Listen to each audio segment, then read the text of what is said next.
No ar, Chama na Botina, o programa que conecta a cidade ao campo e o campo à cidade, mostrando que o agro é muito mais do que parece. É força, é cultura, é gente que faz. Aqui a gente descomplica o agro, traduz, aproxima, conta histórias de quem põe a mão na terra e de quem transforma essa riqueza em desenvolvimento. Com a apresentação de Ediana Boeri, Lara Moraes, você vai ouvir conteúdo direto, provocativo, daquele jeito que faz pensar e agir. E o Chama na Botina chega até você graças aos nossos parceiros que acreditam no agro que move o Brasil. Lavronorte, Casa Sertaneja, Tremeza, Agromina, Fazenda MS, AR Capital e apoio institucional a ProSoja, Sind Balsas, Rede Agro Mulher Mais. Prepare o coração, afivele a bota, porque quando o assunto é agro, a gente pisa firme. Chama na Botina, conectando histórias, pessoas e realidades. Chama na Botina, o seu programa cast semanal, e essa semana nós estamos de volta com a doutora Maécila Brito. Ela já é nossa queridinha, né, aqui no programa, mas como de praxe, doutora Maécila, por favor, se apresente para depois a gente entrar nos assuntos. É um prazer estar aqui com vocês novamente, é sempre bom conversar com vocês. Eu sou Maécila Brito, sou advogada, sou a mãe da Laís, do Enzo, sou especialista em ciência e legislação do trabalho, também sou especialista em contabilidade e direito tributário voltada para o agronegócio, sou mestranda em direitos humanos. Que ela não para, gente. É tanta coisa, sou consultora técnica de segurança do trabalho lá junto da estratégia. O botão dela de educação, ele quebrou, gente. Ele quebrou. Ela é educação contínua, continuada. E sou amiga de vocês, parceiro de vocês e tô aqui para contribuir. Maravilha. Doutora Maécila, então assim, pra gente já começar, então assim, hoje a gente vai falar aí sobre a questão das mudanças que estão acontecendo com a questão de... Quando a gente fala de NR, eu acredito que para muita gente ainda é um tema que a gente fica relativamente perdido. Então, assim, para a gente começar, o que é a NR, o que é uma NR e até para você fazer aí um ampassão pra gente, assim, um resuminho do que essa NR tratava, ou se ela é uma novidade. Então, dá um geral pra gente. Então, NR, onde vivem, do que se alimentam, o que comem. As empresas sabem, mas né, a galera de modo geral talvez não conheça. As NR são as normas regulamentadoras, elas são disciplinadas lá pelo Ministério do Trabalho e Emprego, que hoje voltou a ser, foi da Economia, voltou a ser Ministério do Trabalho e Emprego. Felizmente, elas têm força normativa, estão lá vinculadas junto à CLT, à Constituição Federal, ela tá primeiro CLT, Constituição Federal, ela tá ali abaixo, mas ela tem força normativa. O que ela rege? Ela rege as normas de saúde e medicina e segurança do trabalho aqui no nosso país, né? Uhum. Então, elas trazem regulamentações específicas. E a NR1, ela teve uma alteração. Então, não é algo novo, Ediana, como você me perguntou, não é uma nova NR, é uma alteração, uma atualização da NR1, que é a norma regulamentadora número 1. Então, de tempos em tempos, as normas, como as leis, mudam. Por quê? Porque as normas, elas vêm para acompanhar a nossa sociedade. E a nossa sociedade, ela é mutável. Então, ela vai mudando, por consequência, as leis vão ser alteradas, porque nós, seres humanos, a Constituição, ela foi feita, e os códigos, para prever o máximo de coisas possíveis que nós, seres humanos, pudéssemos fazer. Uhum. Mas nós nos reinventamos tanto, criamos tantas situações, e hoje em dia, tanto na área de família, na área trabalhista, nós estamos vivendo uma fase de novas formas de trabalho. Nós tivemos um impacto aí da inteligência artificial, e aí começou a ter o quê, Diana? Muito adoecimento mental. Teve um indicador de mais de 400 mil INSS, as pessoas percebendo benefício pelo INSS por adoecimento mental, depressão, burnout, isso aumentou. E o que acontece na vida real? Quando nós viramos um problema social, o governo procura alguém para pôr a conta. E essa conta, ela volta para nós, e não é só para o empresário, porque isso é diluído, vai ser diluído para todo mundo, e tudo bem, é normal. Então, virou um problema social, muita gente no INSS, o governo disse, essa galera tá adoecendo muito, que é burnout, é estresse no trabalho, é adoecimento. Tem um monte de gente percebendo benefício, nós temos que mobilizar, fazer alguma coisa. E como sempre, vamos fazer o quê? Vamos colocar as empresas para controlar, para tentar conter isso, diminuir essa torneira aqui. É isso. E aí, NR1, eu falo que a legislação trabalhista, ela sempre vem com uma história triste por trás. E é verdade. Então, para a gente conquistar os nossos direitos trabalhistas ali, nós temos várias pessoas que morreram queimadas, pessoas que foram amputadas, que caíram. Então, nós temos eu falo assim, tem um rio de sangue por trás de cada legislação. E dessa NR não é diferente. Né? Não é diferente. E o que aconteceu nela? Ela foi regulamentada para que começasse controlar a questão do assédio moral, assédio sexual no ambiente de trabalho, e vieram os riscos psicossociais, que é o mapeamento de fatores que geram o adoecimento do trabalho. Então, NR são normas regulamentadoras, são elaboradas pelo Ministério do Trabalho e Emprego, tem força legal, então você pode ser multado, ter um termo de conduta junto ao Ministério do Trabalho, é fundamentado lá para ações trabalhistas, fundamenta até rescisão indireta dentro delas. Uhum. É uma nova NR? Não. É uma NR anterior que foi atualizada porque o nosso momento de mercado de trabalho pediu essa atualização. Então, esse é o momento que nós estamos vivendo, isso é NR e essa é a NR1 da qual nós vamos falar. Antes da gente seguir, né, antes de passar para a Lara, eu queria só, se for possível, né? Porque, assim, enquanto você estava falando, eu estava aqui imaginando um paralelo que eu não sei se é possível de ser feito. Mas como é a sua formação também como técnico de segurança, talvez a gente consiga fazer esse paralelo. Dentro do agro, por exemplo, a gente tem lá os químicos, né? Então, a gente sabe que as fórmulas dos químicos, elas vão sendo alteradas. Então, às vezes, eu deixo de ter... Então, por exemplo, até que é uma coisa que aparece muito, né? Como fatos, mas nem sempre são fatos verdadeiros, que é, por exemplo, porque o Brasil tem muitos químicos, né? Muitos produtos químicos, muitas fórmulas que são autorizadas. Por outro lado, as pessoas não sabem, né? Desconhecem o fato de que a cada nova fórmula que vai sendo aprovada, a gente tecnicamente também tem muito mais segurança associada a isso, em termos de pesquisa, de menor risco ao ser humano, ao meio ambiente. E isso vai alterando e automaticamente aquelas fórmulas antigas, né, e algumas até mais agressivas, elas vão sendo deixadas de ser utilizadas. Elas não saem da lista necessariamente, elas permanecem lá. Então, é como se eu dissesse, a cada ano, se eu tenho mais 10 produtos, aquela lista que antes tinha 1.000, agora ela tem 1.010, 1.100, e ela vai aumentando. Não necessariamente ela diminui, por quê? Porque o trabalho ele é muito mais de inclusão do que de exclusão. Uhum.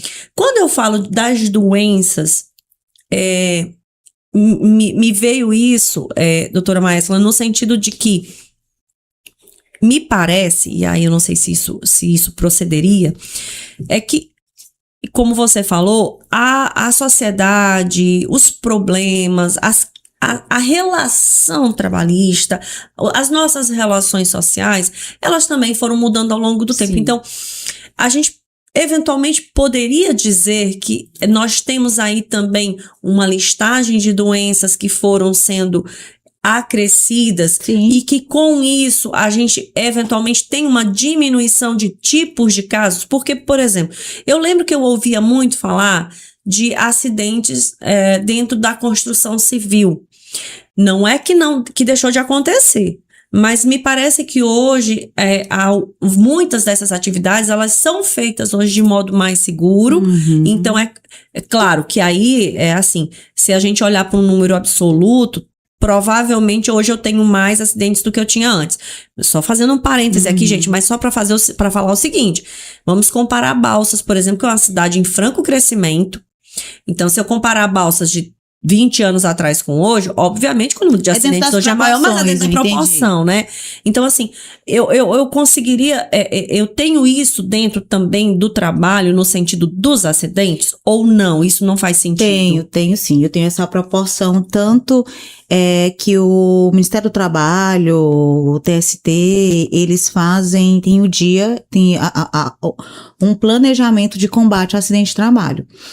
Quem quiser esses números, tá? Vocês podem entrar no site do ENIT e verificar também estatísticas, ENIT ou também no site do INSS, você bota no Google, assim, números de acidentes por estado, estatística. Tem lá, ele sempre, de 2026, ele deve estar, de 2024, 2025, deve estar sendo atualizado. Eles emitem por região o tipo de acidente. Nos últimos que eu olhei no começo do ano, foi para as aberturas de safra, a construção civil ainda continuava no topo da lista de acidentes de trabalho, por causa do risco da atividade. Não é porque é a pior atividade, não tem proteção, é por causa do tipo de risco mesmo, nível de risco. Mas existe, né? Sim, qual é o movimento, eu entendi a tua pergunta, qual é o movimento que nós temos? Acidentes grosseiros, corte por falta de luva, eles têm diminuído porque os números de campanhas para isso são massivos. Então, hoje, o EPI que todo mundo usa, bota. Luva, capacete. Mas bota às vezes é a correta, não é? Mas antes a gente via muito mais pessoas trabalhando de havaianas, ou enfim, ou de pé descalço. Hoje não, hoje básico, uma bota. Então, nós temos aí uma diminuição quanto a isso, quanto à exposição. E eu falo, o ponto-chave, a conscientização. No adoecimento, da mesma forma. Como é novo e como nós não temos um tratamento para isso, e pasmem, o que para mim complica muito, porque como é novo, isso estava por conta da jurisprudência. Reconhecer o que era, se tinha nexo de causalidade, se estava vinculado, jurisprudência, então era caso a caso. Eu não tinha, até interessante você trazer isso, Ediana, só concluir a tua pergunta e vou pegar um gancho. Nós temos sim a mutação das quantidades de acidentes de trabalho por tipo. Temos conforme região, conforme atividade e também conforme as novidades. Então, como está muito fresco o adoecimento mental do trabalho, está surgindo muito. Mas tem a grande dúvida, foi do trabalho ou não foi? Tem nexo ou não tem de casualidade? É uma linha tênue muito grande entre a maestra profissional, a maestra com problemas do trabalho e a maestra, um exemplo, a Marta Marcelina, que é meu exemplo, que eu dou desde a sala de aula. A Marta Marcelina, que, por exemplo, Marta Marcelina é vítima de violência doméstica, um exemplo, em casa. Então, ela já sofreu agressão, né? Tem um histórico. E ela foi para uma empresa. E lá, você acha que a Marta Marcelina, que sofreu agressão ontem à noite, ela vai estar produtiva igual no outro dia? Ela não vai. Impossível. Então, não tô criticando, tá? Nada, mas aí essa mulher, ou esse homem, tanto faz, essa pessoa que tem histórico, você acha que ele entra na porta do trabalho, tem até uma série sobre isso, ele vai esquecer a vida dele passada, ser 100% chega produtivo? Chega na árvorezinha e coloca os problemas lá na árvorezinha. Não. Ou então, teve um dia puxado um trabalho, vai botar a arvorezinha. Não existe. Então, tem uma linha muito tênue. Então, hoje, de fato, nós não temos uma metodologia assertiva para desenhar isso, né? Mas nós temos indicadores, aí principalmente assédio sexual e assédio moral do trabalho, que direcionam se eu tenho, que é nexo de causalidade, se tem ligação ou não com o trabalho. Mas temos sim uma mutação, tanto do tipo e da variação, inclusive a própria lista do INSS, ela é atualizada. Atividades com aposentadoria especial, atividades com insalubridade, periculosidade que geram pelo INSS. A NR15, a NR16 agora teve uma pequena alteração também. Incluiu, lembra, os motoboys de entrega. Então, como são formas de atividades novas, vão surgindo e as normas vão se atualizando. E aí o que eu tenho? Quando eu tenho uma nova atividade que passou a ser, lógico, como ela ainda não está tratada, a incidência nela começa a ser maior. Porque também aí eu tenho a questão do aproveitamento de ações das pessoas virem isso como uma oportunidade. Todo mundo começa a botar aquilo como foco. Mas há isso em si. Não que deixou, como eu estou te falando, a construção civil continua sendo uma das campeãs por conta de quê? Por causa do risco da atividade, não é? Inerente. O acidente de trabalho, eu costumo dizer, ele pode acontecer mesmo que você tenha treinamento, capacitação, tudo. Você não tem uma bola de cristal. É acidente, né? É acidente, o que você minimiza o impacto, anulou o risco, ou comprovou que você fez tudo para que aquilo não acontecesse. Mas não é culpa de ninguém. Agora, quando há omissão, negligência, imprudência e imperícia, aí sim, Aí a culpa é de alguém. Mas não tendo, ele pode acontecer. Mas assim como nos produtos químicos, aproveitando o gancho, a minha norma, a NR31, que é a norma regulamentadora rural, ela foi minha tese do TCC da faculdade. Então, até hoje, ela é meu campo de estudo. Eu gosto muito dela. E a NR1 se aplica subsidiariamente a ela, que teve muito essa dúvida. A NR1, mas a rural não é a 31, mas ela se aplica também. Até porque a gente sabe que muitas propriedades rurais são empresas com funcionários aí, um quadro de funcionários gigantesco. Não, mas aí essa é a novidade que nós trazemos da NR1, que são ações que tem que ser feitas se você tem um CNPJ e tem a partir de um funcionário, não depende mais de nome. Tem algumas ações... E continua, porque aí e aí vem até a outra pergunta, porque aí agora aquela questão, você não é mais necessariamente SEI, e você vira CNPJ efetivamente com É o KEPF, né? O produtor rural no E-Social hoje tem até, acho que mudou agora de novo, não lembro o nome, mas ele era KEPF. Ele tem um cadastro, tem um nome, né? Ele tem um nome diferente, que é pelo CPF. Independentemente dele ser um CNPJ ou não, ele é considerado, ele é empregador, porque quando a gente fala da legislação trabalhista, eu não tô falando de CNPJ, não. Eu tô falando de empregador. Quem é o empregador? Aquele que assume o risco da atividade econômica, contrata, salaria e dirige. Se ele fez isso, ele é empregador. Seja ele CPF, CNPJ, ele é equiparado à empresa porque ele é um empregador. Aí vai depender do poste, da quantidade, a questão da segurança do trabalho. E pro produtor rural, pro pequeno produtor rural, tem 2 funcionários. O que mudou? Porque a NR1, que mudou ela? Mudou a previsão de algumas coisas novas. Nós temos o GRO, Gerenciamento de Risco Ocupacional, que é isso que eu gosto de explicar. O que é o GRO? Imagina um guarda-chuva. Faz um guarda-chuva. O guarda-chuva é o GRO, é o Gerenciamento de Risco Ocupacional. É tudo que você faz na segurança do trabalho. O que vai estar embaixo desse guarda-chuva? O ASO, o PGR, o treinamento, o LTCAT, a ordem de serviço, placa de sinalização, troca de extintor, tudo isso, todos esses elementos estão dentro do guarda-chuva, que é o GRO. Então, as pessoas confundem PGR, que é o Plano de Gerenciamento de Risco, com GRO. O GRO é o todo, o PGR é só uma parte. E aí, o que o risco psicossociais vem dizer? Olha, GRO, além de tudo isso que tu tinha na tua arvorezinha, eu vou colocar mais um item. PAN, riscos psicossociais. E o que são riscos psicossociais? Riscos psicossociais, eles estão dentro, nós temos tipos de riscos: químicos, físicos, biológicos, ergonômicos e de acidente. O risco ergonômico, que aí eu vou na NR17, ele é a categoria do psicossocial. Então, o psicossocial, ele é um risco ergonômico. Ele está dentro do risco ergonômico. Então, vou lhe dar um exemplo. Lá o ruído está lá dentro do risco físico. Aí dentro do risco ergonômico era só o quê? Postura inadequada, cansaço, movimento repetitivo. Ele disse, não, eu vou te dar mais um itemzinho, psicossocial. Então, ele pegou o guarda-chuva aqui, a arvorezinha, que é o GRO, que tinha PGR, LTCAT, ASO, admissional, tal, e aí ele botou o risco psicossocial lá. Então, o psicossocial, ele é mais uma parte do grupo de gerenciamento de risco. Agora, conforme o tamanho da empresa, a quantidade de funcionário, você vai colocar coisas, nem todo guarda-chuva vai ter tudo isso. Por isso que é necessário uma empresa que faça uma análise para você não botar coisa desnecessária no seu guarda-chuva, só botar o que você precisa. Vamos voltar lá para o produtor rural, médio, pequeno porte. O que essa norma impacta para ele diretamente? Que análise ergonômica antes, eu era obrigatório fazer a análise ergonômica da empresa. E nem sempre ela era obrigatória, a depender do risco. Agora, a NR prevê que toda e qualquer empresa, até aquela que tem no mínimo um funcionário, ele tem que ter análise preliminar ergonômica. Vou dar um exemplo para vocês. Tenho aqui, planto só milho, porque eu vendo aqui na porta do Ponto Max. Tenho 2 funcionários. Mas, como diz a minha amiga Lisiane Antônio Balso, mas, tu tem que fazer isso? Tem. Ele vai dizer assim, olha, avaliação preliminar, se tem risco ou não, é simplificada. já é diferente de uma pessoa que passa o dia digitando, que tem uma análise ergonômica. O carregador, o estiva do armazém, ele já vai ter, ele não pode ser uma preliminar, tem que ser uma análise ergonômica completa. Mas ele prevê que a avaliação ergonômica ela tem que ser feita, assim como a psicossocial.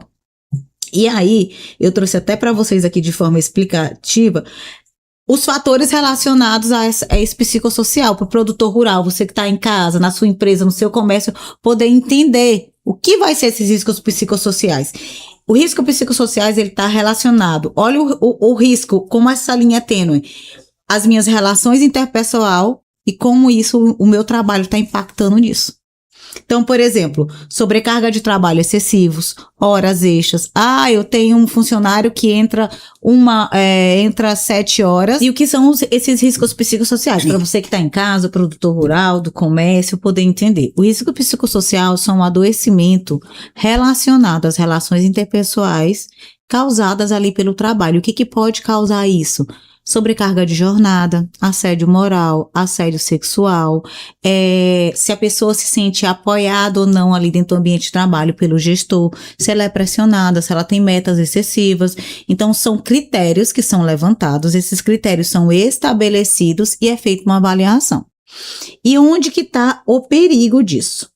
O perigo é que hoje nós não temos uma metodologia clara. Nós temos até, vou pegar aqui o número da ADPF 1316, que está dentro pela Confederação, pelo CONFEM, Confederação Nacional Federal do Estudo, do Ensino, está no STF para tentar cancelar esse pedaço da norma sobre os riscos psicossociais. Por quê? O próprio Ministério do Trabalho e Emprego, nos seus manuais, declarou que não há ele não trouxe, olha, a metodologia é essa. Uhum. Então, o que nós temos? Diversas consultorias, diversas pessoas fazendo das mais diversas formas, cada um aplicando a sua metodologia. E aí? O que é certo, o que é errado? O que é certo, o que é errado? Então, se eu não tenho uma metodologia, a lei, ela precisa de complementação. Nós sabemos que as leis podem precisar, e se você não saber de casa, a lei, ela pode vir precisando da complementação, que ele diz, olha, faz uma portaria, algo complementar para regularizar isso. Então, esse é o grande risco que nós temos e perigo aí da implementação dessa nova norma, tá? Mas, de antemão, te respondendo, isso aqui gera avaliação dos riscos psicossociais e é nesse momento que a gente está. Mas, por enquanto, começou a valer dia 26/5/2026. Os lançamentos estão sendo agora dia 15/6. E como ela está em vigor, tem muita gente, não vou lançar porque está no STF, mas ela está válida. Então, não lançamento, a obrigação, nós temos a obrigação principal, a obrigação acessória.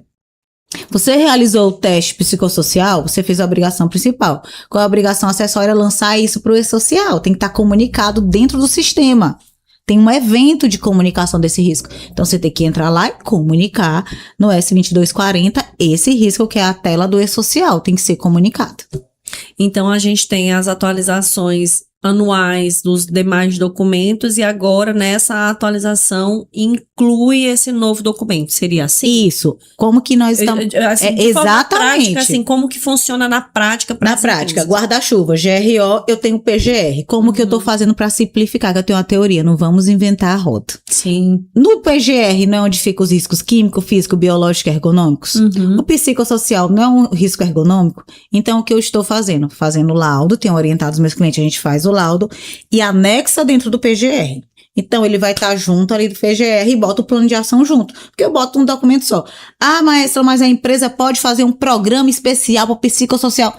Ela pode, estando dentro do guarda-chuva, invente. Tem gente, seja especialista em PGR, implemente seu programa de risco psicossocial. É válido, gente, é bacana e tudo, mas vamos fazer o básico bem feito? Aí depois a gente inventa as firulas, porque é muita coisa, e eu vejo que essa DPF, ela tem muita razão de ser lá no STF, por quê? Porque virou um comércio, virou um comércio, e quando eu estabeleço diretrizes e metodologia, até para o quanto multa eu consigo extrair, mas hoje a gente está meio aí ao léu. A exemplo, Ediana, lá na estratégia, como que a gente fez? Nós contratamos uma consultoria de Fortaleza do Ceará, que é uma consultoria laboral só de psiquiatras e psicólogos do trabalho. elaborou nossas matrizes, então foi estudado tipo, KENAI, região, quantidade, então feitas as matrizes. Eu elenquei indicadores, apoio social, assédio moral, assédio sexual, peguei os principais e ela fez um teste. O nosso questionário são 40 questões. Ele é corrigido porque para uma contradizer a outra, para tentar extrair a média, mas eu tenho uma metodologia, eu consigo explicar ela, eu justifico, é emitido um relatório, o cliente vê, valida aquele relatório, constrói o plano de ação, aí é que é lançado dentro do E-Social. Então, assim, trouxe uma mão de obra para fazer de forma criteriosa técnica e sem orientação suficiente, porque nós não temos. Né? Então, quem tá vendendo aí pacote blindado, eu não tô vendendo blindado, porque nenhum de nós sabe, ninguém pode vender essa blindagem. Mas assim, que as empresas têm que cumprir o básico ali, ter treinamento de assédio moral e sexual do trabalho, é o mínimo. O canal de denúncia tem que ser implementado imediatamente, não dá para esperar. Um canal de denúncias numa empresa que tem até 5 funcionários. Como que funcionaria o canal de denúncia? Eu tenho feito da forma mais simples possível. Como que eu orientaria? Você não tem, sabe, o e-mail? Você pode deixar um e-mail logado, mas aí tem que ser que a pessoa pode mandar um e-mail para fazer a denúncia, porque a pessoa pode Mas aí ela vai fazer a denúncia para quem? Só para eu entender. Pro gestor. Tá. Deixa eu só terminar. Desculpa. Primeiro fato. Ansiedade. Uma empresa de 5 pessoas em que o proprietário que manda nela e esse proprietário que cometeu o assédio. Isso. Nessa de 5 pessoas, ela não vai denunciar para ele porque ele é o chefe. Isso. Aí sabe pra onde é que ela vai? Tem um botão super amarelo do Ministério Público do Trabalho que tá dizendo assim, denuncia aqui. Aí ela pega as evidências, essa pessoa tem ido lá. Mas aí ela denunciou, essa empresa comprovou que tem canal de denúncia, é ônus dela quando tem a denúncia. Então ela tem que ter, ela disse, olha, eu tenho, e nunca chegou nada no canal. Ela já tem uma defesa pré-estabelecida aí, ninguém nunca me falou nada. Ou seja, a pessoa furou o canal que seria o primeiro. O primeiro. Né? Então, mas aí é só por uma questão. Desculpa, é porque assim, se torna uma coisa às vezes, prática, assim, porque a gente sabe que, olhando para Balsas, né? A gente tem muitas microempresas, pequenas empresas. Então, assim, às vezes a pessoa não vai se sentir confortável de conversar com o dono, né? Mas Mas independente disso, ela teria que seguir esse fluxo. Ela teria caso ele exista. Caso ele exista, procedimentado, ela teria. E esse gestor, ele tem que construir esse fluxo a fim de que ele prove que não tem essa coibição. Ok. Então, agora, como? Ediana, eu não sei. É caso a caso, empresa a empresa. Eu não, porque a gente estuda a empresa porque vai valer daqui pra frente, né? Vai valer daqui pra frente. Okay. Então, assim, o que eu preciso que as empresas, você que tá aí, que é empresário, entendam. Antes, quando a Marta Marcelina lá, entrava na Justiça do Trabalho pedindo assédio moral e assédio sexual, um exemplo, ela tinha que provar. Agora, como a lei traz obrigações, o ônus da prova, em muitos casos, se investe diretamente, que é o ônus da prova. Quem tem a obrigação de provar que fez tudo para que aquilo não cometesse, que não acontecesse, é o empregador. Então, você tem canal de denúncia, você apura, seus gestores, seu gerente tem treinamento de combate a assédio sexual? Ah, não tem, nunca foi feito nada. Maérsila, porque assim, tem muita gente que tá acompanhando o programa e é complicado você entender o que seria um assédio moral. O sexual é até mais fácil, mas o assédio moral... Eu vou explicar os conceitos. O assédio moral, ele é muito amplo, na minha opinião sincera, ele é muito amplo. E aí, a pergunta que eu te faço é o seguinte, a gente tá falando de funcionário, de colaborador. Mas e quando esse assédio moral ou até o assédio sexual? Gente, lembrando que esses 2 tipos de assédio não são só para mulher, não, tá? Ela entendeu? Importante. Tem homem que também sofre assédio moral e sexual. Então, por exemplo, assim, a Marta Marcelina é prestadora de serviço, tem uma empresa que trabalha, e ela vai numa empresa e ela sofre um assédio. Como é que funciona esse trem? Eu vou lhe dizer uma coisa que eu não concordo, mas que eu não tenho que concordar, porque é a legislação. o empregador é aquele que assume o risco da atividade econômica. A partir do momento que eu coloco a minha empregada, ela é terceirizada. Sim. Vou botar uma recepcionista dentro de uma fazenda terceirizada. Sim. Vou botar uma recepcionista para fazer uma limpeza na terceirização. Uma técnica de trabalho que vai representar. Aquela empresa tem que garantir que o local onde ela está inserindo o colaborador dela tem medidas éticas mínimas, ela responde. E a empresa também, de acordo com o contrato, responde subsidiariamente junto a depender também. Mas a responsabilidade é do empregador. Uhum. E aí você falou as definições, o que é o assédio sexual do trabalho? Uhum. O assédio sexual do trabalho é o favorecimento, é pedir sexo ou algo na conotação sexual em troca de um favorecimento pelo trabalho. Te promovo você, acontece ser... Se for teste do sofá, como o pessoal fala na televisão. Exatamente. Já o assédio moral, ele entra para outra esfera. E eu vou lhe explicar como o assédio moral velado acontece muito e ninguém sabe. Um dia um cliente me ligou e disse, doutora, tem um rapaz aqui que ele... Eu vou demitir ele... Não demitir por justa causa, mas eu não quero que ele trabalhe. Então, tô deixando ele o dia todo sentado numa sala. Ele não tá fazendo nada, ele tá recebendo o salário dele, mas ele tá o dia todo sentado, parado ali. Misericórdia. Isso é assédio moral configurado. Mas veja, pro empregador, se você olhar, não faz maldade. Ai, Até porque não tá fazendo nada. Tá fazendo nada. Sentado. Não, mas aí a justiça entende que aquilo é o quê? Privar a pessoa do trabalho, manter a humilhação. Casos famosos, outros, né? Casos famosos de venda. Botar o pato do mês, se vestir. Nossa. Empresas que botaram... Tá tendo muito assédio moral. As gravações de TikTok, jogando água na cabeça do funcionário. Então, tem muitas conotações. Não. Não, a pergunta é... Eu, Lara, que gosto de dar risada. Tá. Exato. Vamos botar cada coisinha na sua caixinha. Eu vou chegar aí. O assédio moral é quando eu condiciono aquela pessoa atividade. a uma situação de constrangimento. Uhum. Ela está sendo obrigada por conta do trabalho que gere tem que constrangimento. fazer. Mas aí ainda é uma pauta para outro programa, que é a autorização de uso de imagem e som, que também dá dano moral, mas tive a concordância, só que essa concordância é limitada, porque o empregador é que tem o dever de zelo para com aquilo. Aí eles fizeram no intuito e aquilo se desdobra em outra coisa, toma outra dimensão e começa a gerar outra coisa que gera assédio moral. As pessoas falam assim, que é quando pressão, a forma de cobrar. Hoje está muito complicado porque eu vim de uma esfera operacional e na minha época é fácil porque tem que fazer. Hoje não dá mais disso. Então tem que ter mecanismo. Hoje nós estamos treinando gerentes de fazendas para saber como não pode chamar, ei, peão, ei, não posso falar apelidos. Sobreviveria na década de 80. Não posso falar apelidos pejorativos, espalhar boatos, fazer ameaças, isolar o trabalhador, críticas excessivas e desproporcionais. Então tudo isso caracteriza. Então é muita coisa velada que acontece, piadas. Mas é o colega de trabalho.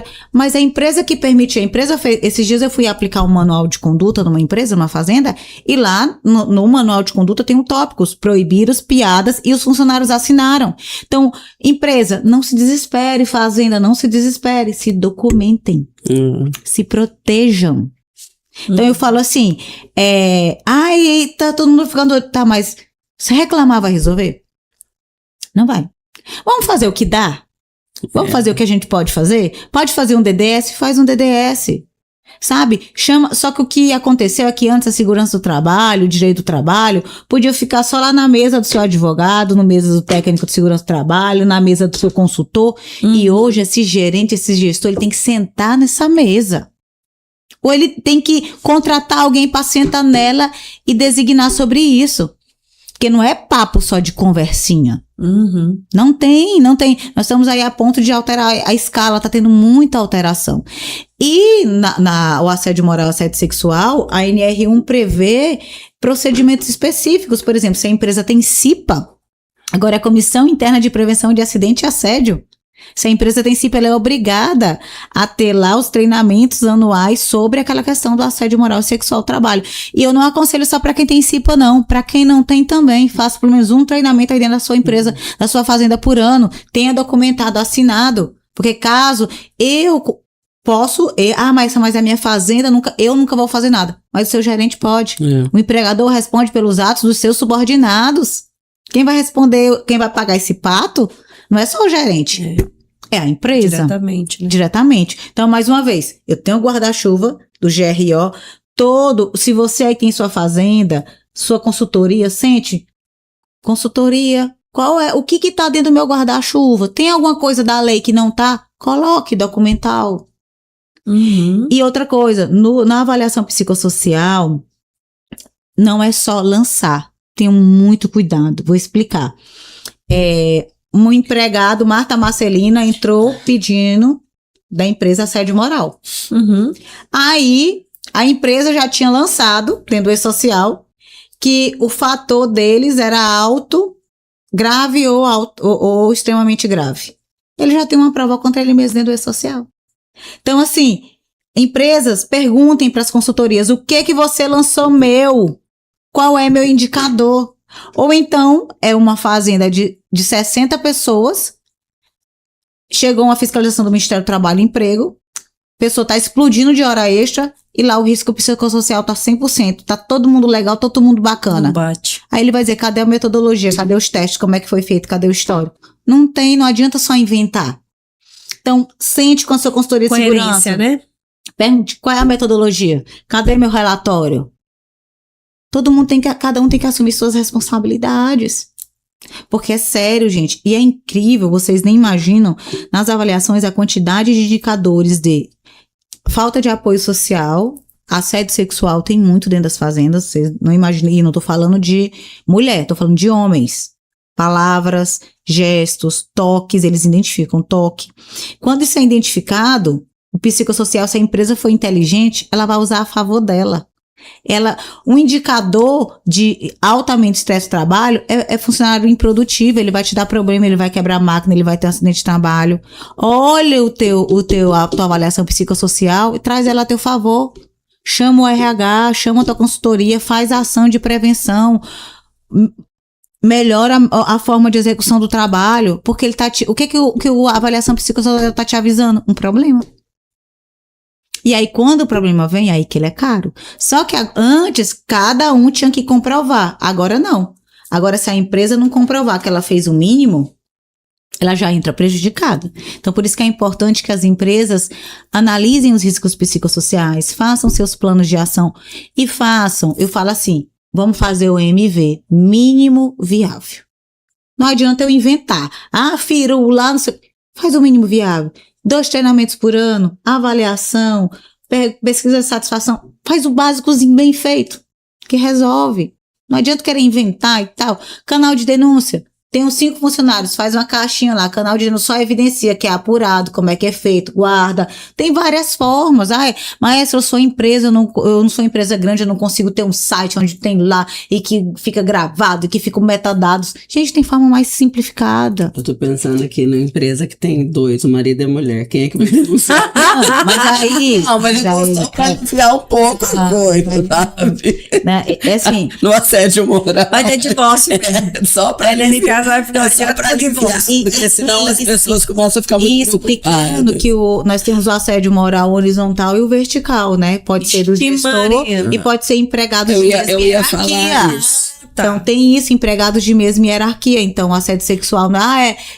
Esses dias eu vi até um post que falou lá do médico e da enfermeira, que até o Coren se manifestou, que tem estereótipo, né? Sim. Do chefe. Mas não, a horizontal. Aqui, é o que mais tem.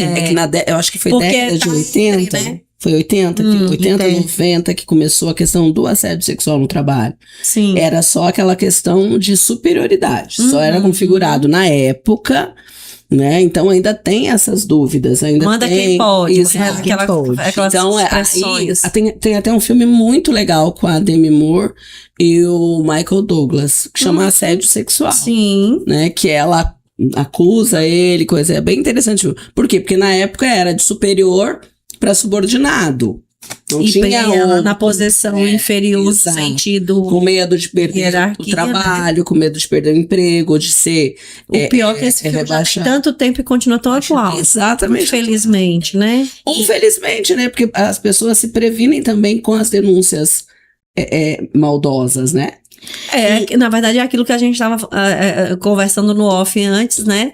Que é, antes de entrar aqui para a gravação, que é o fato de que a gente tem homens e homens, mulheres e mulheres. O mundo, né? A vida em sociedade, ela vai trazer as mais diversas personalidades, pessoas, mentes, né?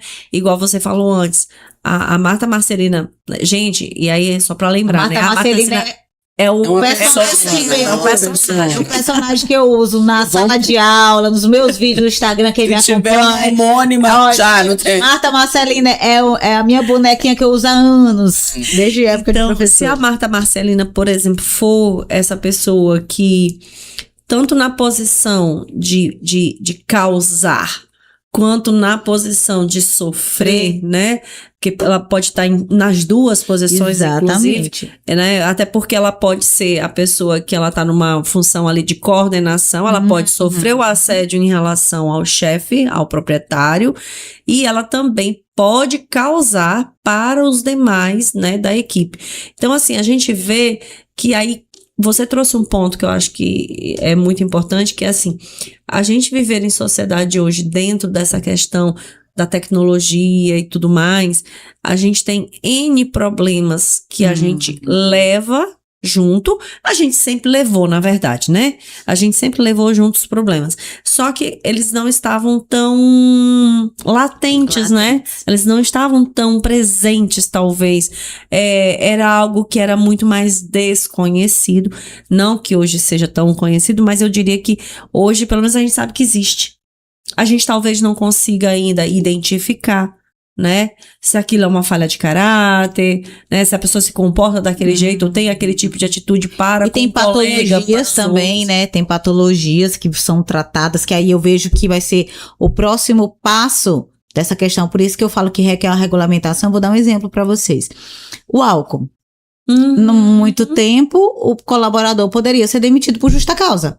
Só que se agora ele tá doente, aí ele não pode mais, ele tem que ir, e por isso é até dando moral, se for o ébrio habitual, não, que é o chamado ébrio habitual, não pode. É que o nome é chique, Ai, ébrio habitual. Agora imagine só, um colega, ele não foi assédio sexual, é porque ele tem uma patologia e a libido. Então assim, nós vamos ter desdobramentos futuros aí, quem já assistiu aquele desenho do Infinito e Além, mas até para definir aqui, a NR1 ela se aplica urbano e rural. Então, para deixar, independentemente do tamanho, o que nós vamos ter o que eu oriento a vocês. Saibam o que precisa estar debaixo do guarda-chuva de vocês e se documentem.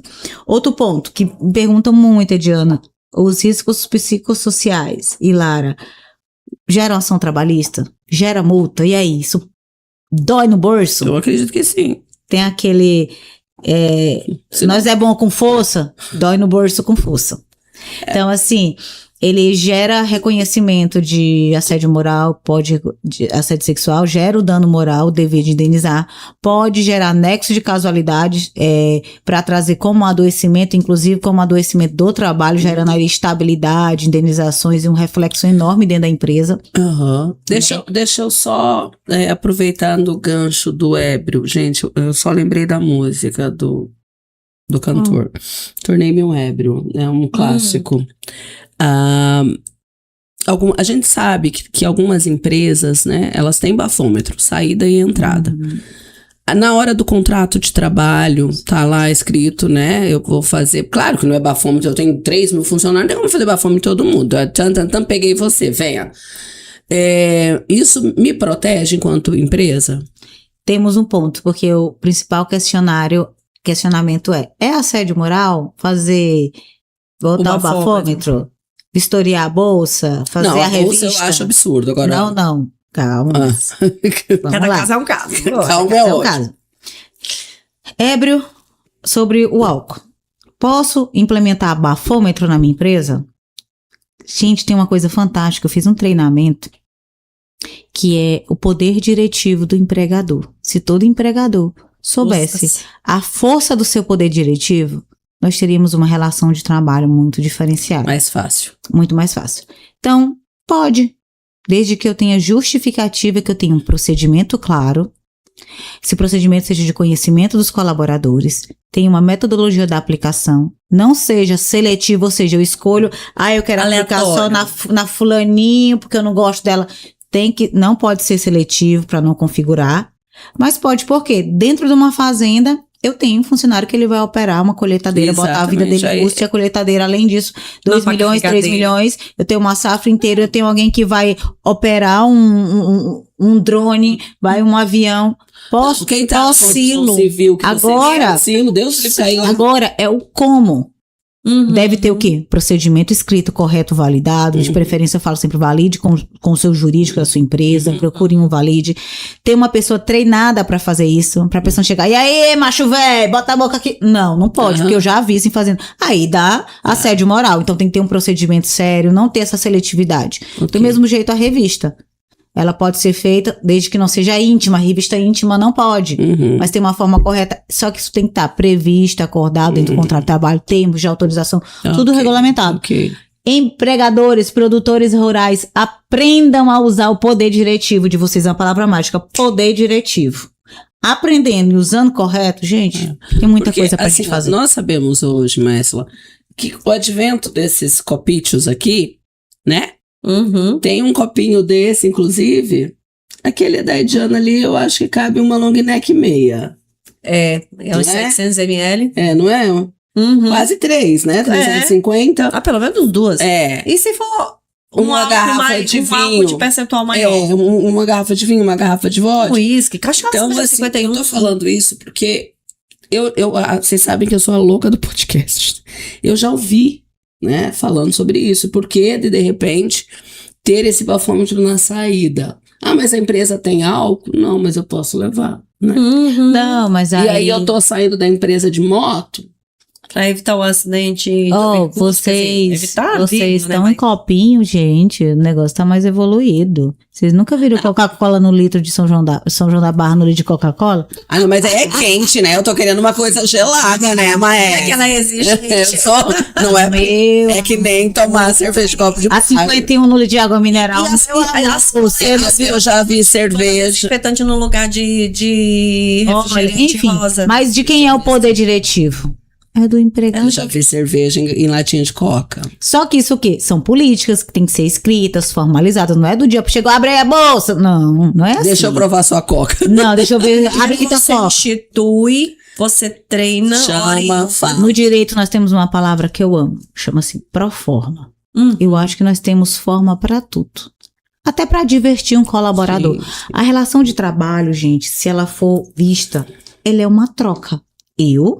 Só porque as pessoas inventaram uma coisa, é colaborador, é lindo. Não, é uma troca.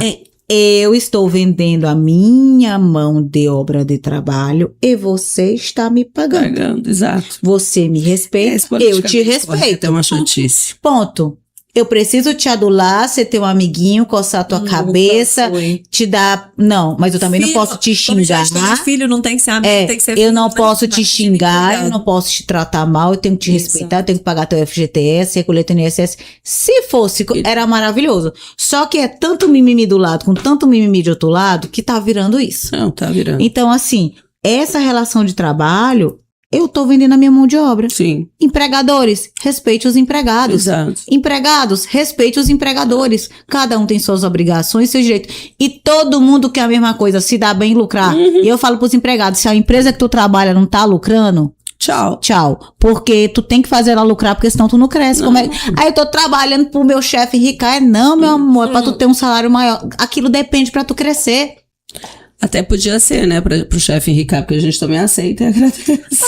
E assim, né, gente, não vamos ser medíocres de achar que alguém, qualquer pessoa, que comece um negócio O objetivo não dele é tem lucro. objetivo de lucro. É Não existe Ó, eu isso. disse pra vocês. Eu falo isso porque é uma mediocridade generalizada, porque a pessoa, o mais interessante é isso, porque a mesma pessoa que fala isso na posição de empregado é a pessoa que quando é demitida ou pede conta, é o que ela quer fazer? Empreender.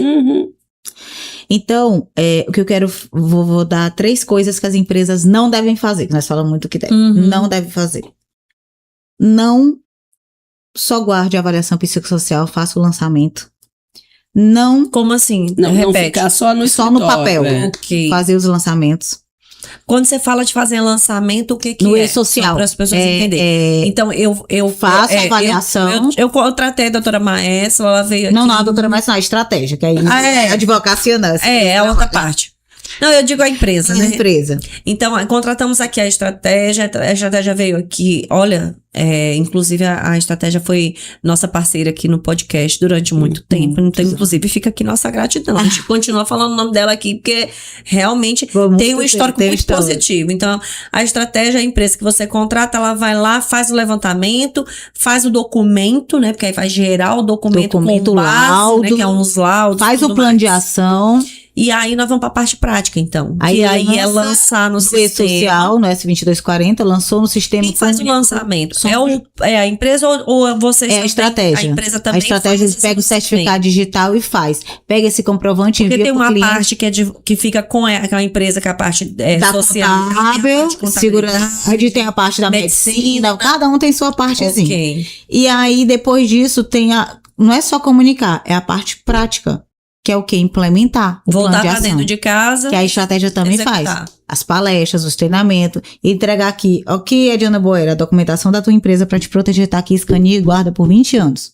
Pronto. 20? É porque tem por exemplo, o teste psicológico, eu tenho um prazo. Mas a prescrição, o quê? 2 anos da data que sai do trabalho e 5 anos eu posso pedir para trás-mente, como diz assim, nem existe essa palavra. E aí a recomendação dos 20 é documento legal, por exemplo, que eu fiz a avaliação. Ok. Então eu tenho que comprovar a metodologia. Ok. Como que eu avaliei. Mas se prescreveu em 5 anos, ninguém vai questionar isso mais depois, mas a orientação que a gente dá é essa. Então, assim, que a empresa precisa fazer na prática, pessoal? Fazer políticas, que são políticas, procedimentos. Às vezes, procedimento é 3 páginas, não é um bicho de 7 cabeças, de prevenção, assédio moral e sexual ao trabalho. Treinar e ter documento assinado, né? Sabe? Procedimento assinado. E tomar atitudes. Treinar os seus gestores. Não tem forma. A relação de trabalho depende de pessoas. Senão a gente tinha só robô. Então você tem que treinar essas pessoas, capacitar essas pessoas. Fazer suas pesquisas de climas organizacionais em ambientes maiores e o pequeno também, se quiser, pode fazer. Validar os testes, verificar com a sua consultoria qual é a origem do seu teste, qual é a metodologia, tem essa documentação, alguém na sua empresa tem que saber disso. Controle das jornadas excessivas, as avaliações ergonômicas e principalmente, fiz o guarda-chuva, eu incluí esses riscos psicossociais no PGR e comuniquei. Então, eu tenho um serviço de campo de levantamento, eu tenho uma emissão de laudo, eu tenho um plano de ação, eu tenho um lançamento do social, depois eu tenho um cumprimento daquele plano de ação e no ano seguinte, volta a avaliação de novo. Tá? E não tem pra onde correr, a não ser que revoguem, que o STF aí mude, mas não adianta chorar. Eu acho que correr atrás pra ter, e assim, agora não está na hora de ter, eu vou pegar aqui um formulário da internet, vou contratar o fulano. Eu digo pra vocês, gente. Eu acho que um dos maiores erros, né? Vou te dizer uma coisa, esses dias eu peguei um cliente, nós fizemos um orçamento, e uma empresa cobrou R$200 pra fazer o PGR com análise psicossocial de uma empresa de 15 colaboradores. 200. Não compensa. Eu não sei como é o não tem como, porque só o tempo de você aplicar, ela não tem como. Então, empresas, bote a mão na cabeça. Combustível para ir na propriedade. Bote a mão na cabeça que cuidado. O barato sai caro. Muito, e nesse caso muito. Tá? E nesse caso muito. Então é isso, as empresas terem cuidado, terem assessoria, terem consciências, fazerem o básico bem feito, não precisa se assustar. E outra coisa, você tem que entender de plantar, de colher, de cuidar da sua empresa. Contrata alguém que entende uma disso. consultoria Pega que uma saiba. consultoria. Se a gente for dar conta de saber de tudo, a gente fica doido. Não, tá doido. Até porque as coisas mudam muito rápido, né? Eu até quando você chegou antes, eu falei, eu falei, gente, vamos tomar vacina pra esse trem, é outro. Ai, se tivesse. É outra Não é de gripe. comer, não é de passar no Não é uma gripe nova chegando. Não querendo a pílula da academia, gente. Só pra Eu avisar. também. Tá? Ai, tô fora. Mas, se eu pudesse. Então, assim, dentro lá de todo esse arcabouço, doutora Maesla, tem, assim, o que a gente poderia chamar de principais erros, né? Ou maiores erros que as empresas você acabou de falar, né? A questão, acho que do questionário aí é um que é bem, como diz a história, Eu acho que é uma imaginação bem simples, inclusive, de se fazer, né? Que é aquela coisa assim, o cara pegou um documento único que só vai trocar o cabeçalho. Ficou do chat GPT. Porque não tem metodologia. Sim. Não. Aí ele acha, mas aí você falou uma coisa interessante antes, que é assim, ok, não tem uma metodologia definida, mas nós tem temos parâmetros. profissionais que são especializados que esses determinam os parâmetros, que foi E o aí que nós você temos lá na embasado, estratégia, né? Nós estamos embasados. Então, assim, coisas que você me perguntou é o que não fazer, né? Sim. Ou coisas para não fazer. Foi que não fazer a pergunta? Sim. Os maiores erros das empresas. Os maiores erros da empresa. Primeiro, não está por dentro do processo. Tem empregador que nem sabe o que é risco psicossocial, o que está acontecendo. Ignorar que isso está acontecendo, que é real. Segundo, só fazer os testes e não fazer os planos de ação. É um erro enorme. Então, tô só fazendo. Outra coisa, não fazer os lançamentos dentro do e-social. Não fazer os lançamentos. Não fazer um cronograma de ações de treinamentos e executar. E outra coisa, dá o jeitinho brasileiro. É o pior erro. Esse jeitinho brasileiro pode comprometer o teu lucro, pode gerar uma configuração de adoecimento do trabalho, pode gerar um problema muito maior. Então, assim, é a tua empresa, você vai negociar o teu patrimônio? Eu sempre pergunto isso, porque uma não conformidade dessa, ela afeta em valores quantitativamente altos, a depender da quantidade de empregados, no patrimônio. Uhum. E aí é os riscos associados e as consequências. Então a gente fala assim, né? A empresa já paga impostos e um ônus muito alto para continuar existindo. Ela não pode assumir um risco desse, né? Para ter mais um passivo. Um passivo. Que aí é o passivo, ela guarda. São dois, né? Porque é o passivo financeiro. Exatamente. E o passivo de tratar, né? Porque essa coisa de que hoje a própria empresa continua responsável depois por esse empregado, não é? Exatamente. E hoje, na prática, as multas, elas chegam aí, depender do KNAI, de R$670 a R$6.700, a depender por funcionário, a depender do grau de risco da reincidência. Então, depois você vai multiplicar isso pela quantidade de funcionários. Meu Deus. E ainda ela pode ter, dependendo da quantidade, isso pode se transformar numa ação coletiva, se desaguar lá no inquérito civil público do Ministério do Trabalho, porque o Ministério do Trabalho e Emprego, o Ministério Público do Trabalho que apura muito essas questões de assédio. Esse ano eu já participei de 2 inquéritos, graças a Deus conseguimos arquivar, que foram denúncias de funcionários, mas tivemos canal, comprovamos que foram fundados e foram arquivados. Mas assim, para vocês perceberem a seriedade disso, né? E o adoecimento, gente, vamos agora para a parte humana, ele é real. E agora eu quero falar com você aí, colaborador, que está nos assistindo, gestor, empregado, empresário, porque quem adoece psicologicamente, no Brasil, as pessoas falam assim, que o empresário é o vilão, mas mais de 70% são micro e pequenos. É o cara que ele trabalha tão quanto ou mais do que os próprios empregados dele. E adoecem. E porque acontece comigo. Esses dias uma colega minha disse, só para quando tu vai para o hospital, é verdade. Mas eu tenho mudado um pouco. Né? Quando eu estou lá, mas tenho mudado. Tipo, eu tenho que dar exemplo. Mas o que eu quero falar para você que está assistindo. Que a nossa vida, ela é responsabilidade nossa. Terceirizar para o outro é muito fácil. Mas nós conhecemos nosso limite. Todo mundo precisa se sustentar, comer, tudo. Sei que tem pessoas que são colocadas em situações que não conseguem sair dela, mas nós conseguimos avaliar. E muitas vezes também nós não administramos toda a nossa vida bem e desaguamos no trabalho. Isso acontece. Sim. Acontece. Então, assim, é o momento de pensar no adoecimento mental, não só do trabalho, no geral. Todos nós precisamos nos cuidar. Então, eu quero aproveitar esse programa para pedir para você, colaborador, estudante. Nós vivemos uma era, eu estou lendo um autor, que é o Han Cho-Han, que ele fala muito isso. Tem um livro que eu quero deixar indicado, No Enxame. Ele fala sobre esse enxame das redes sociais. As pessoas começam a se comparar até a alta produtividade, essa questão, ela é tudo por essa questão da comparação. A pessoa tem que estar postando histórias 24 horas, que tem que mostrar que está produzindo. E está estafada. Então, assim, ele traz, até no livro dele, que é Psicopolítica, ele traz o seguinte, que o homem se libertou, quebrou as grades, né, dizendo que veio para o capitalismo, mas nós tornamos escravos de nós mesmos. Agora, nós não precisamos que um gerente nos mande trabalhar até as 22 horas. Eu acabo querendo ficar por conta própria porque eu quero bater a meta, porque eu quero a minha promoção. Então, isso é dentro do sistema. Eu não sou melhor do que você que está assistindo, que é Diana. Todos nós, em algum momento da vida, nos colocamos nessa posição. Então, somos nós, é o sistema. Eu quero fazer isso agora, porque eu tenho força agora, porque eu quero me aposentar mais cedo, porque eu quero viajar, porque eu quero fazer isso. E porque eu quero mais uma casa, porque eu quero mais um carro. Não é o chefe, não é o gestor, é eu que estou procurando um segundo emprego, um terceiro emprego, um quarto emprego. E tem diversas explicações econômicas, cada um dá a sua.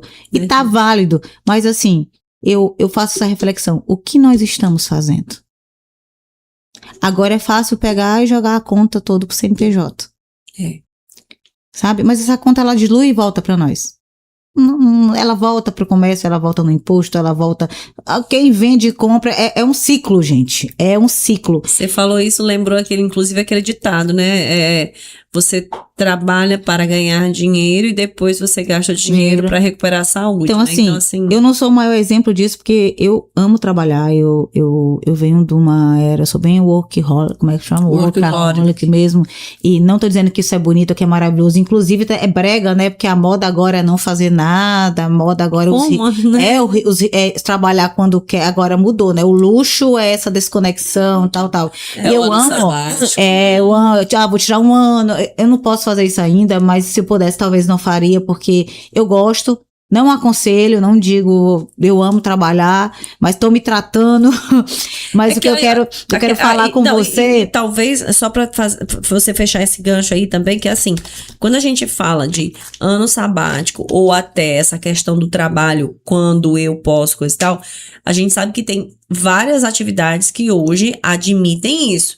Mas que não são todas. Não é a maioria, é uma minoria. Não é uma realidade. Então, assim, de novo, volta naquele ponto que você falou, que é tomar por base aquilo que não está dentro da nossa realidade. E o que eu quero dizer para vocês? Se cuide, sabe? Cuide dos seus empregados.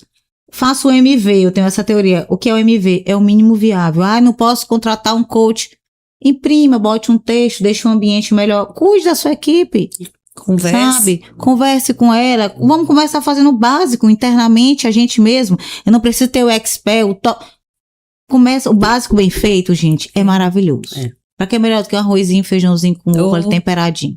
Funciona. Então, cuidem da mente de vocês, cuidem das pessoas. Tem uma frase que eu gosto muito, que é: nós somos feitos de pessoas. E nós somos. Então, cuide das suas pessoas, da sua família, da sua esposa, de você mesmo. Então, antes eu queria estar o tempo, não importa se eu estava morrendo, vivendo, eu queria estar atendendo meus clientes. Mas eu parei e pensei, se eu não estiver bem, como é que eu vou atender eles? Então, eu comecei a mudar, porque eu cheguei a adoecer, fui internada, eu não sou diferente.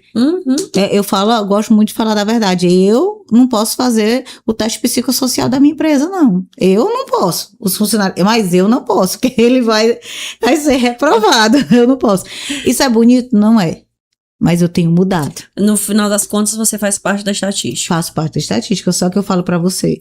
Não faça, não é legal. Até porque, na verdade, eu acho que isso que você está falando e compartilhando, inclusive agradeço você compartilhar isso, doutora Maesla, porque assim, as pessoas vivem, às vezes, e imaginam que você é diferente porque o que você posta pode ser diferente disso.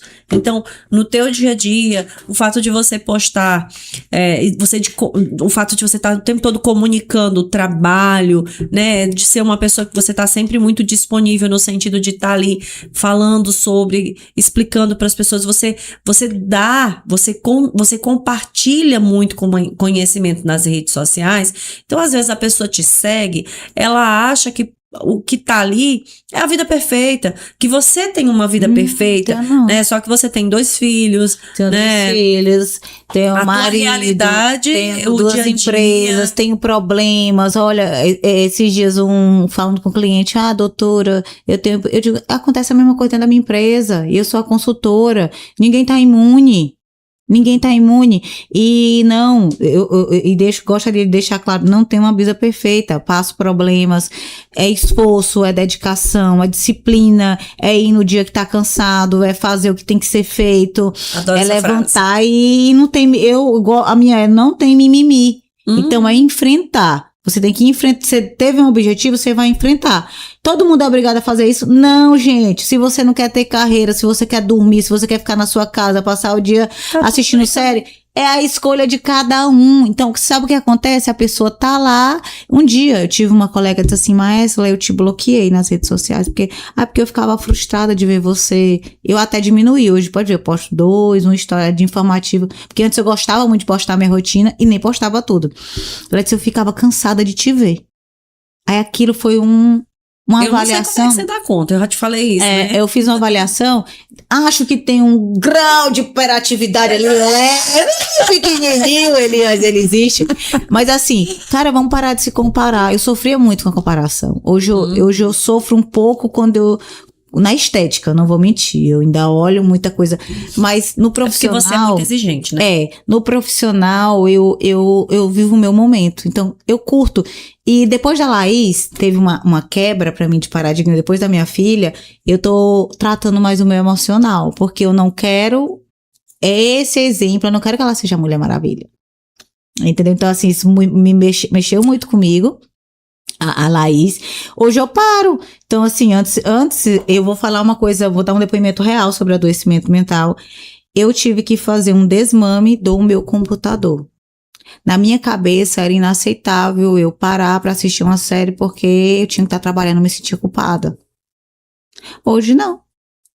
A não ser que eu tenha um prazo, desligo, sento com meu filho, assisto desenho, como pipoca. Gente, tem coisa melhor do que parar e não fazer nada. Nossa. É muito bom. E como é difícil, né? É maravilhoso. Você tá tão acostumada com a rotina. Gente, outra coisa que eu tenho feito agora, depois eu tô lendo o showroom depois do mestrado aqui, as leituras mais profundas, eu tenho largado cada vez mais. Então, domingo, eu sumo. E é ótimo, não tem WhatsApp, não tem Instagram, tem eu ali, meus filhos, minha vida, meus livros, meu sorriso, até o passarinho fica mais bonito, que eu não olhava o passarinho, eu queria tirar a foto dele pra postar. E tudo isso vai adoecendo a gente. Gente, como é bom ser livre. E ser livre é não estar preso, condicionado ao padrão. Eu tenho que postar hoje, porque senão o fulano não vai me ver. Se o fulano não vai me ver, eu não vou ter serviço. Você falou isso, eu comecei a rir essa semana, porque eu viajei, né? E aí a Vânia, na verdade, eu fiz a postagem porque ela pediu pra fazer. Eu fiz um videozinho, eu postei, aí a gente postou junto. Mas na minha cabeça não fui eu quem fiz. Porque não fui eu quem postei. Eu fiz porque ela pediu. Então eu fiz, ela ia postar sozinha. Aí ela disse, não, coloca junto. Eu, tá, bota junto. E como não fui eu quem postei, na minha cabeça eu não postei. Aí as pessoas às vezes comentam comigo, você viajou e tal. Eu falei assim, mas como é que a pessoa sabe? Eu não sei. Aí eu me lembro, né? Aí tu lembra. Já tem um mês. E até agora eu não fiz uma postagem. Mas é ótimo. E tá tudo bem. Eu não pego no celular nem quando eu tô em festa. Então é isso, gente. Cuide-se, cuide da sua mente, viva a sua vida, sabe? viva nos seus parâmetros. É. Nós somos mulheres, uma comparaçãozinha ou outra a gente vai fazer, né? Hipócrita, eu não me comparo, compara assim, lá dentro, no escuro, no escondido você faz. Mas vai ler, vai. Eu ser ainda bem que eu feliz. ando me comparando com mulheres que têm a minha idade, então eu tô bem feliz com isso. Aham. Entendeu? Aham. Porque se eu fosse Isso é muito comparar com outras de menos idade, eu vou surtar. E é isso, Então, gente. Gostaria de agradecer vocês, né? Nossa, que te agradeço. Nós E- agradecemos. É um assunto que tem que ser conversado. Muito conversado. Não é prego batido e ponta virada. Essa norma ela requer uma regulamentação. Deixo aqui o meu apelo também aos colegas que trabalham nessa parte de consultoria comigo, porque de outras, para que a gente tenha um olhar de estudar mesmo, porque não dá para lançar qualquer coisa das empresas. Não. Eu sei que a gente precisa ser, Responsabilidade, a gente né? precisa concorrer. Gente, ninguém sabe o que tá certo 100% o que não tá, porque não tem parâmetro. Uhum. Então, procurem metodologias, procurem empresas competentes, conversem, procurem entender, não fiquem à margem disso, não fiquem à margem, fiquem dentro disso, para não que vivam depois não numa venha bolha. surpresa. E você falou isso, doutora, me lembra 2 pontos, tanto para o agro quanto para o comércio em si.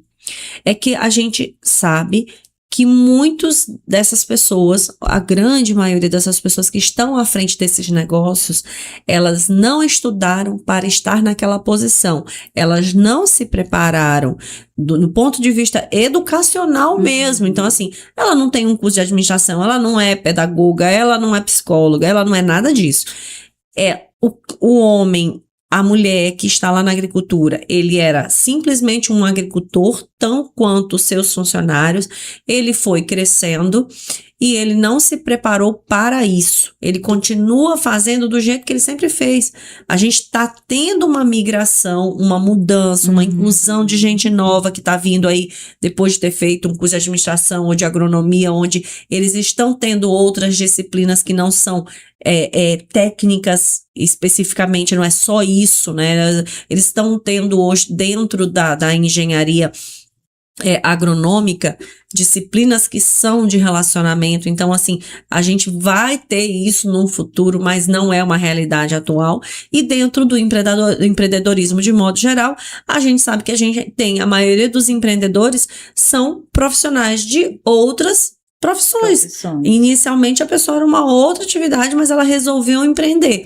Ela começou a crescer, dentro desse crescimento ela passou a contratar, mas ela não estava preparada para se relacionar, para tratar com pessoas nessa relação de empregado e empregador, né? Então, assim, sempre que possível, então, busquem também, né?